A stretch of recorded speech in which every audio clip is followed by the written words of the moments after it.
আসসালামু আলাইকুম প্রিয় বন্ধুরা, আমরা চলে আসছিলাম এদিকে পাহাড়ের মধ্যে। তো পাহাড়ে তো অনেক সুন্দর জায়গা, অনেক সুন্দর দেখার মতন দৃশ্য আছে, কিন্তু আমরা অনেকেই পাহাড়ে আসি না, কিনা করি ওই পাহাড়ে গিয়ে যাই পার্কে।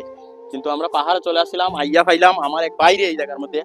তো বাইরে একটা কথাই আমি জিজ্ঞাসা করব, বাংলাদেশের মধ্যে আমি দেখতেছি যে মসজিদ বাড়তেছে, মাদ্রাসা বাড়তেছে, বিভিন্ন প্রতিষ্ঠান বাড়তেছে, রাস্তাঘাট বাড়তেছে, আঘাটে ঘাট হইতেছে, আপদে পথ হইতেছে, কিন্তু কমতাছে কি?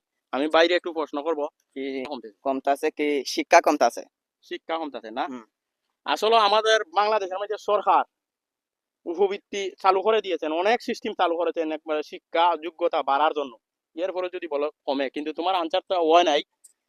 মেইন আনসারটা, যে প্রশ্নের উত্তরটা, এটা আবার অপশন দিলাম, আবার চেষ্টা করেন যে বলা যায় কিনা মেইন কথাটা কি। মেন ভাই আমি তো দেখছি মাদ্রাসাও বাড়তেছে, শিক্ষাও বাড়তেছে, বার্তা কমতাছে হইলো কি 10 জিনিসটা? গ্রামে খুঁজে একটা জিনিস পাওয়া যায় না, ওই জিনিসটা কি, কোনটা কমতেছে? শিক্ষাই কমতাছে। না, তুমি আবার বলো।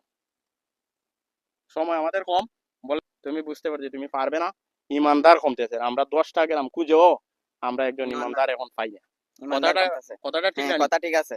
একদম ঠিক। সবাইকে অনেক ধন্যবাদ, আমাদের ভিডিওটা দেখবেন এবং শেয়ার লাইক কমেন্ট করবেন, ছড়িয়ে দিবেন সারা বিশ্বে। আসসালামু আলাইকুম।